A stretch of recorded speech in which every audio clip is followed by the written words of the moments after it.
Olá, bom dia, tudo bem? Hoje é dia 17 de setembro de 2025, uma quarta-feira. Estou aqui na porta da escola dos meus filhos, aguardando eles saírem. E vim trazer aqui mais uma vez uma reflexão para todos nós, né? Eu vou ler aqui Atos 2, versículo 46. Tá? Atos 2 chama muito a minha atenção por conta de relatar como viviam os novos convertidos e qual era a prática de fé deles, né?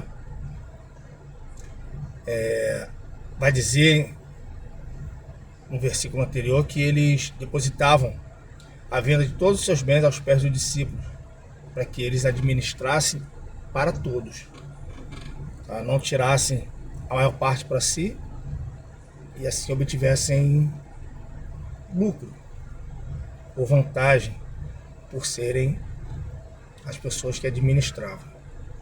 E o que eu vou trazer aqui agora é o versículo 46, que há uma narrativa, quando se fala aqui que eles partiam pão de casa em casa, que esse pão era Jesus.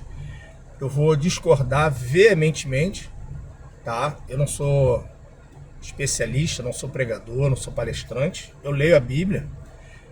Você pode dizer que ele é Jesus? Sim, você pode fazer essa analogia. Mas aqui o versículo não fala no pão espiritual. Ele não fala, não se refere, como Jesus disse, eu sou o pão vivo que desceu do céu. O versículo ele fala o seguinte, Atos 2, 46. Diariamente perseveravam unânimes. Diariamente perseveravam unânimes no templo, partiam pão de casa em casa e tomavam as suas refeições com alegria e singeleza de coração. Essa refeição aqui, o que seria? Essa refeição seguida de partiam pão de casa em casa, ela seria o quê? O que seria essa refeição, já que esse pão aqui é Jesus? Por que eles dizem que esse pão é Jesus? Para ter a desculpa de não usar o recurso da igreja, o recurso que é arrecadado com dízimos, ofertas, campanhas, votos e tudo mais, em assistência para aqueles que de fato precisam. Tá? O óculos caiu aqui. Isso é uma desculpa, tá? Fazendo aqui uma exegese, né? Bem rasa mesmo, você vê que isso não é verdade. Tá? Você vê que o que era depositado aos pés do discípulo não era, os discípulos não levavam vantagem disso, muito pelo contrário. Era repartido igualmente de forma que todos tivessem tudo em comum. Se alguém tivesse falta, eles iam até lá, vou chamar aqui da casa do tesouro, e tinha sua falta suprida, sua necessidade suprida para aquela situação. É assim que eu entendo aqui, é assim que está escrito aqui. Esse aqui é um contexto de o início da igreja primitiva, né? Como viviam os novos convertidos, como diz aqui, tá bom? E o 47 diz assim, ó, louvando a Deus e contando com a simpatia de todo o povo. Enquanto isso, acrescentava-lhes o Senhor dia a dia os que iam sendo salvos. Por que eles contavam com a simpatia do povo? Porque o povo via que eles não eram igual aos fariseus. Os fariseus do templo, que Jesus entrou lá e quebrou tudo. Que guardavam tudo para si, o melhor para si. Né? Os sacerdotes que no livro de Malaquias, eles são relatados lá como aqueles que estão roubando a Deus.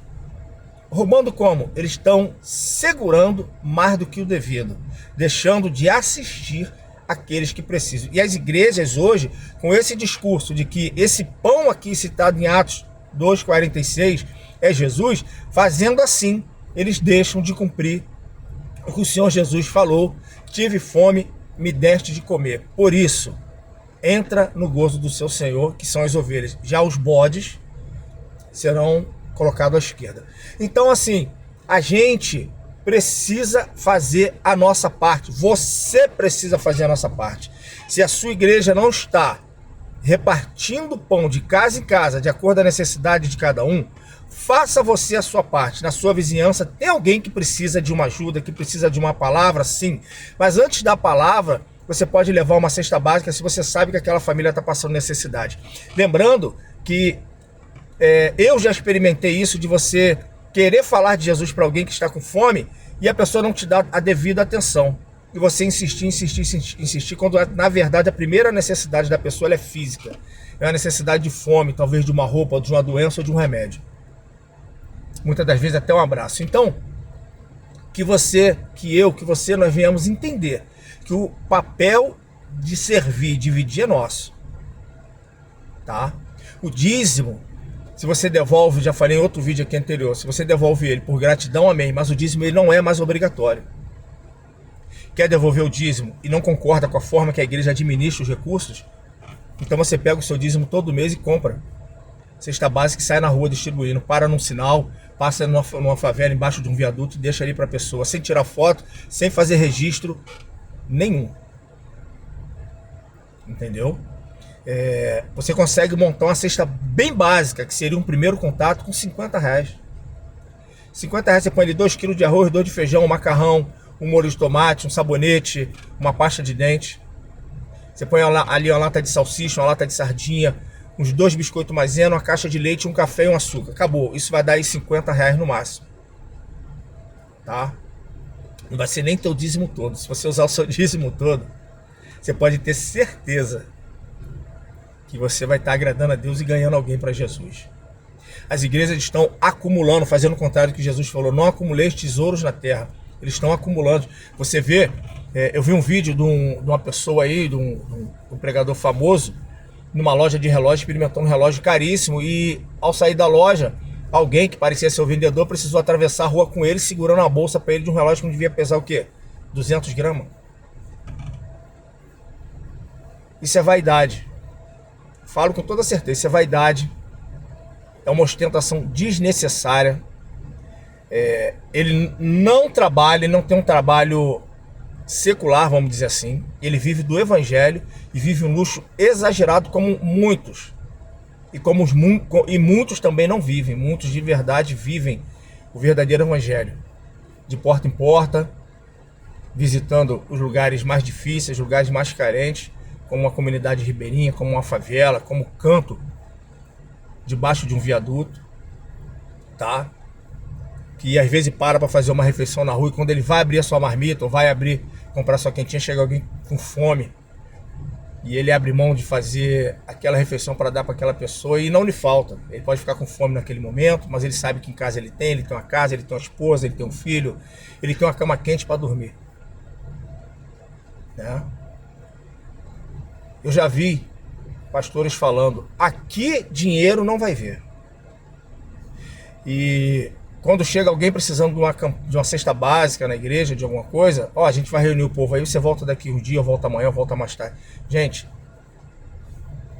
quem tá com fome ali para a hora. É pro momento. Jesus falou, tive fome e me deste de comer. Não disse, tive fome e você foi tentar arrumar algo para eu comer. Me deste, imediatamente. Você tinha ali. Se você soube que eu tô com fome, você tinha como suprir aquela fome ali. É isso que Jesus está falando. E a gente tem a protelar. A gente vem aprotelando demais a necessidade básica daqueles que de fato precisam. Tá? Gente, essa é a mensagem de hoje, é a minha reflexão, é meu pensamento. Esse pão aqui, ele não é Jesus. Esse pão aqui, ele é físico. Tá? Porque Jesus, eles falam ali, perseveravam na doutrina dos apóstolos. Ali é Jesus. O pão que está na frase seguinte, esse pão, é comida, é alimento. É necessidade física de se alimentar. É isso. Tá bom? Então vamos deixar de ser hipócritas e inventadores do que não está na Bíblia. Nem sei se ficou legal essa frase, né? Mas vai ficar desse jeito aí, tá bom? Que Deus nos abençoe. Que não cessamos de fazer o bem, não importa quem. Que o Senhor veja o nosso trabalho em Cristo Jesus, que como o apóstolo Paulo disse, ele não vai ser em vão. Que tenhamos a plena consciência que no fim de tudo alcançaremos a coroa da vida. para a glória do nosso Deus. Fiquem na paz.